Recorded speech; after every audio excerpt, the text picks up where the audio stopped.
श्री गणेशाय नमः। देवकी सुत गोविंद वासुदेवं जगत्पते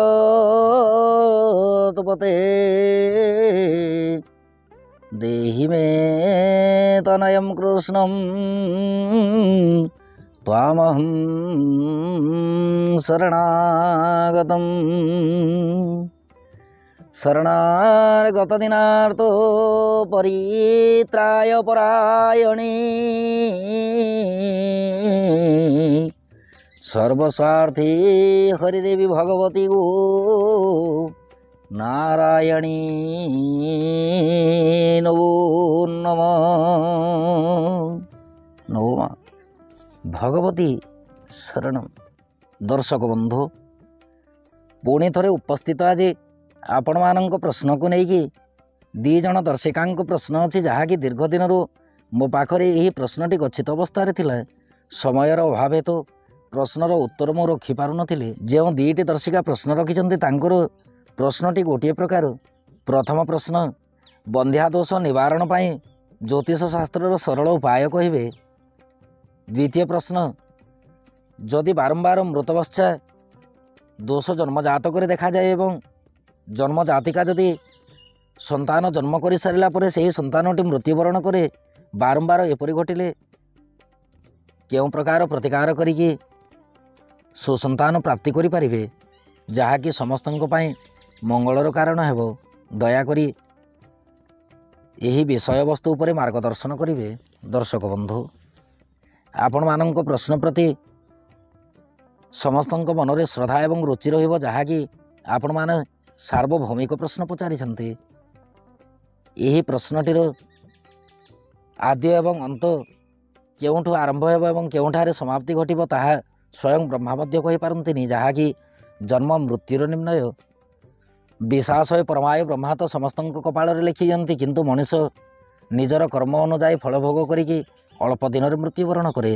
किंतु गोटे माँ जदि बारंबार संतान जन्म करिकी संतान मृत्युवरण करे ताहले ता मनरे जेतिकी कष्ट जात हुए, गोटे माँ जदि चिरदिन पाई बंध्या हो जाए ता मनरे आहुरी प्रबल कष्ट हुए।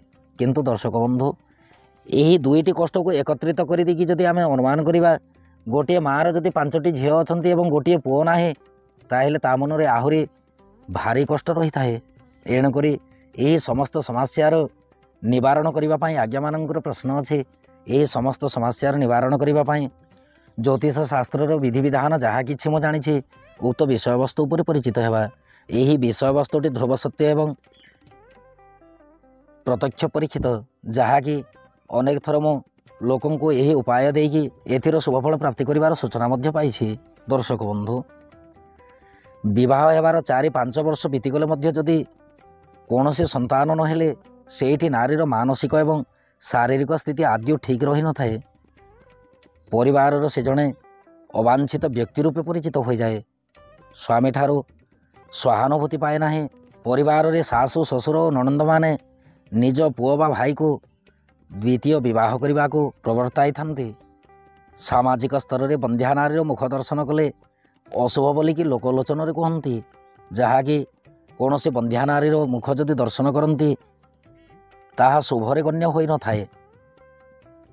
सामाजिक स्तर में बंध्या नारीर मुख दर्शन कले अशुभ बोलिकी गण्य हुए। जदि संयुक्त परिवार होता है तेबे अन्य कौन सी जार पिला जदि जन्म निए यही दुखटी आहुरी प्रबल मात्रा बढ़ी जाए। अंतरर कोह संभाली न पारि निज जीवनर मूल्यांकन करि पारे नाही। आहुरी मध्य जदि अधिक कन्या संतान जन्म दे पुत्र जन्म न हुए तेबे कुश्चित रटना निंदा भाषा मध्य शुणा मिली थाए। যৌতুକ ପ୍ରଧାନ ଯୁଗରେ କନ୍ୟା ଜନ୍ମ ଏକ ଅଭିଶାପ ବୋଲିକି ମନେ କରାଯାଉଥିଲା, କିନ୍ତୁ ଆଜି ଦିନଟିରେ କନ୍ୟା ଜନ୍ମ ହେଉଛି ମହାପୁଣ୍ୟ। ଭାରତ ଭୂମିରେ ନାରୀର ମର୍ଯ୍ୟାଦାକୁ ବୃଦ୍ଧି କରାଇବା ପାଇଁ ଅନେକ ପ୍ରଚେଷ୍ଟା କରାଯାଇଛି।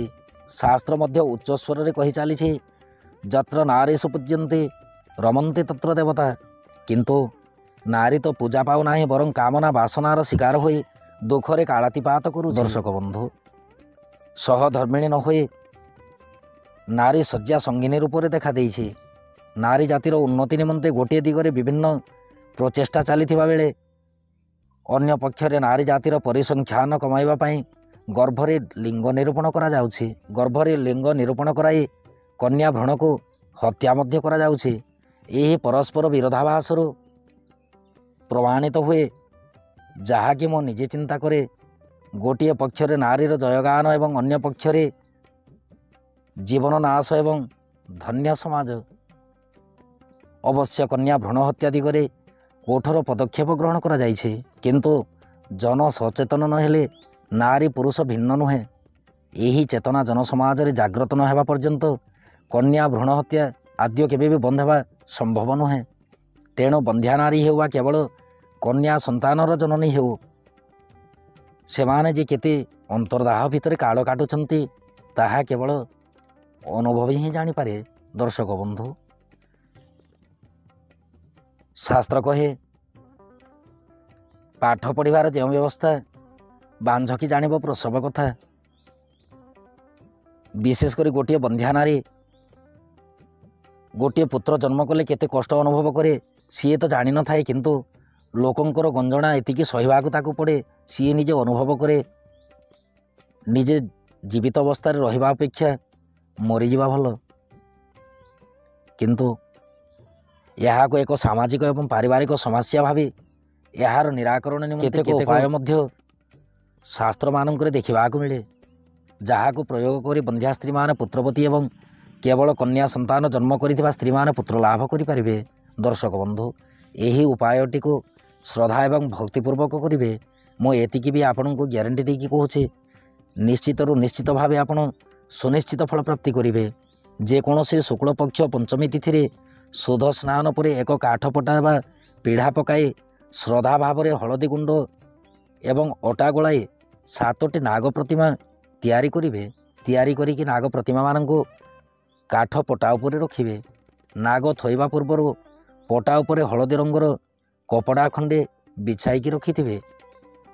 ଆପଣ ଯେତେବେଳେ ପୂର୍ବ ଦିଗକୁ ମୁହଁ କରିକି ବସିବେ, ନାଗଙ୍କର ମୁହଁଟି ଆପଣଙ୍କ ପକ୍ଷକୁ ରହିବ। ନାଗଙ୍କ ସାମ୍ନାରେ ଆପଣ ବସିକି ନାଗଗୁଡ଼ିକୁ ଏକାଧାରାକି ରଖିବେ।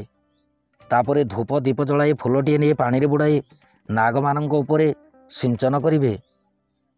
ଦୀପ ଦ୍ୱାରା ଆରତି କରିକି ଗୋଦୁଗ୍ଧରେ କିଛି ଅରୁଆ ଚାଉଳ ଏବଂ ସେଥିରେ କିଛି ମହୁ ମିଶାଇ ସେହି କ୍ଷୀର ମିଶା ଚାଉଳକୁ ନୈବେଦ୍ୟ ରୂପେ ନାଗଙ୍କୁ ସମର୍ପଣ କରିବେ।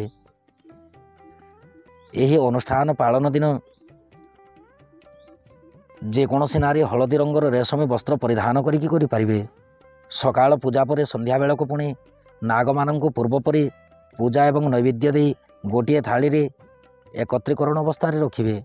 ତାପରେ ଯେକୌଣସି ଜଳାଶୟ ନିକଟରେ ତାଙ୍କୁ ବିସର୍ଜନ କରିକି ପ୍ରଣାମ କରି ଘରକୁ ଫେରି ଆସିବେ। ଏହି ବ୍ରତ ସମାପନ ଦିନଠାରୁ 19 ଦିନ ମଧ୍ୟରେ ଏହି ବ୍ରତ ଯିଏ ପାଳନ କରିଥିବେ, କୌଣସି ନାଗ ଦେବତାଙ୍କୁ ଯଦି ସ୍ୱପ୍ନରେ ଦେଖନ୍ତି ତେବେ ନିଜେ ଅନୁମାନ କରିବେ ଆପଣଙ୍କର ପୂଜାରେ ଆପଣ ନିଜେ ସଫଳ ଏବଂ ସିଦ୍ଧି ପ୍ରାପ୍ତି କରିଛନ୍ତି। ଉକ୍ତ ବିଧି ସରଳ ତଥା ଅତ୍ୟନ୍ତ ସୁବିଧାଜନକ ଅଟେ।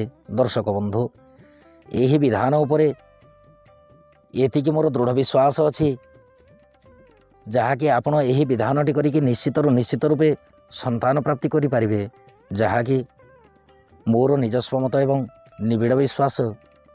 ଏବେ ଅନୁମତି ଦିଅନ୍ତୁ। ନବମା ଭଗବତୀ ଶରଣ।